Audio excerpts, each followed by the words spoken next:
Have you ever wondered if taking CPP at age 60 and investing it until 70 or 65 when you actually need the money is better than deferring the CPP all the way till 65 or 70? What's the difference? What gives you more in your pocket? We're going to cover all that and more in this video. The decision on around when to take CPP is probably the hottest topic we have on this channel. And if I do a video around taking CPP at 70, the comments are typically, well, why would I wait till 70? I'll probably die by then. I won't get any money. And at the end of the day, I understand. We all have someone that we've lost early in life. And we look at that and say, if they didn't collect their Canadian pension plan early, they would have lost a lot of money. But at the end of the day, we also have to use numbers and look at statistics and actually run these things through financial planning programs to see what's going to give you the most money. And I'll say this, a lot of you send me emails, make comments. Well, Adam, if I took it at 60 and invested and did this and this and this, I'll be further ahead. And your math is typically a little bit off. So what I want to do is actually jam it into the software that we have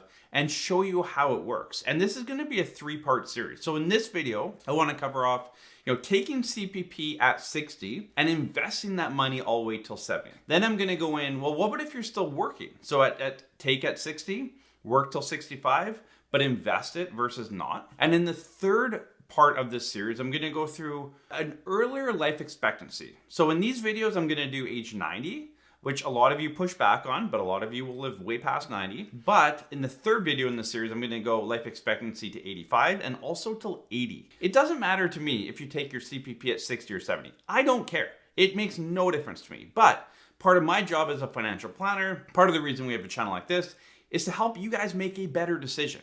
So each one of you need to make that decision around when to take your CPP. And so I want to give you some of the tools and the thought process to help you make a better decision. So in this video and the one to follow, this is Dave and Ruth YouTube, who we've seen many times on this channel now. They are 60 years old and they're looking to retire. So what we can see on this here is that they both have $500,000 RSP and 50,000 TFSA. So I assumed they're retiring a little bit earlier. They're going to have a bit of savings. There's got to be a reason why they're retiring before 65, and they need to make sure they have enough to supply, their ongoing needs. We've put inflation at 3%, which I know it's a little bit lower than we are right now as I record this video, but it's also higher than the last 20-25 year average. So we put it at 3%. We put the Canadian pension plan at 75% for both of them. So sometimes you see one spouse higher, one lower. Everyone's CPP is different. So we put them both at 75% and we put the rate of return on investments at 6%. And again, the life expectancy here is age 90. So you can see here for Dave, his CPP comes in at 60. And what we've done, and we've kept this the same across the board, is we've said we're going to take the CPP. This increases with inflation over time, but everything we collect for CPP in this scenario, we're going to contribute to his, I called it a CPP TFSA over here. So it's kind of money into the pocket, money out of the pocket. Of course, this money coming in is taxable.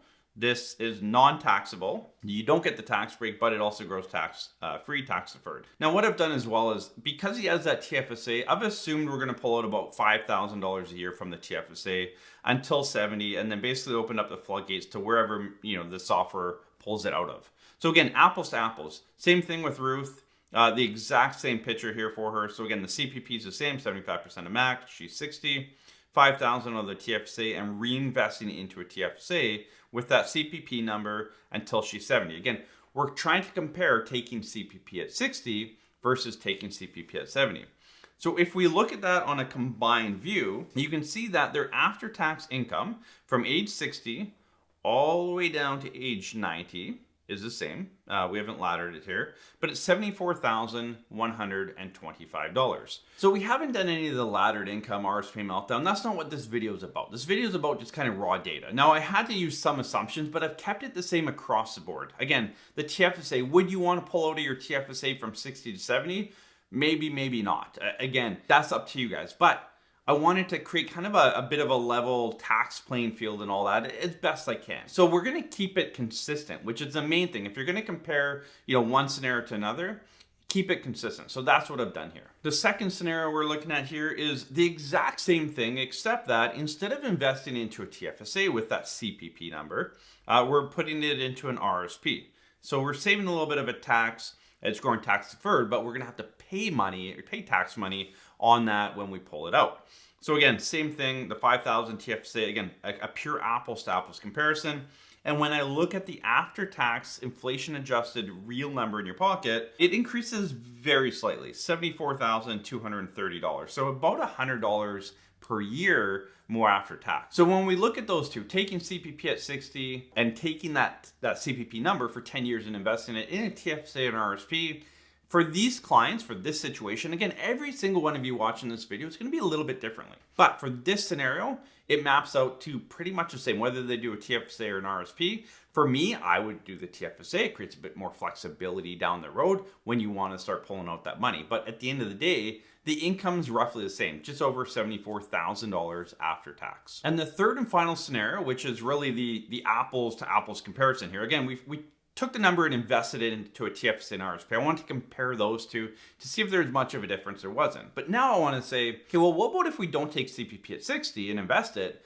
What if we just kind of leave it there and let the power of growth in that CPP happen all the way till 70? And again, there's a benefit to delaying it past 65. That's 0.7% per month. How does it work? And again, CPP, there's more to the calculation than just a simple 0.7%.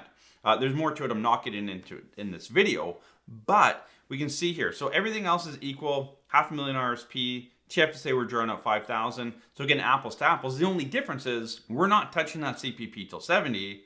Thus, there's no RSP or TFSA savings along the way. We're living, more heavily off of the RSP along the way until we start that CPP. Same thing for Ruth. If I go into the Ruth's number, we're drawing down that TFSA at $5,000 a year. The rest of it's really the RSP until the OAS kicks in, but no CPP till 70. If we look at a combined view, again, we were at just over $74,000 after tax before.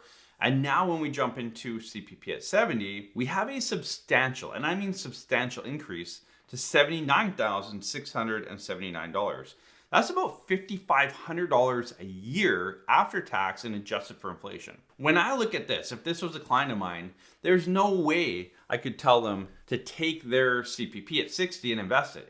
The numbers don't add up. And this is investing at 6% after fees. So it's not like I'm putting a rate of return of 1, 2, 3%. I'm also not at 10 or 15%. And I'll get into that in a future video.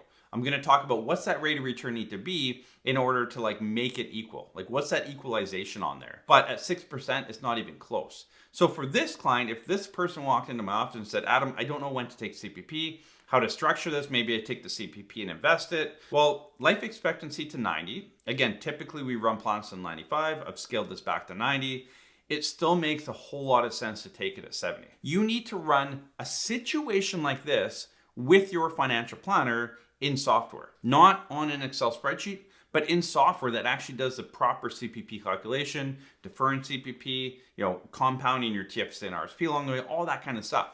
Work through this with your financial planner because the timing of CPP has a big impact on your overall retirement income, as you can see in this scenario. So the next video we're going to look at, and we're going to have this out in a few days, is that, well, what about if you're still working? So you're still working up till 65, but of course you can still take your CPP at 60. What does that look like? How does that work out? Does it make sense? We're going to jump into that in the next video.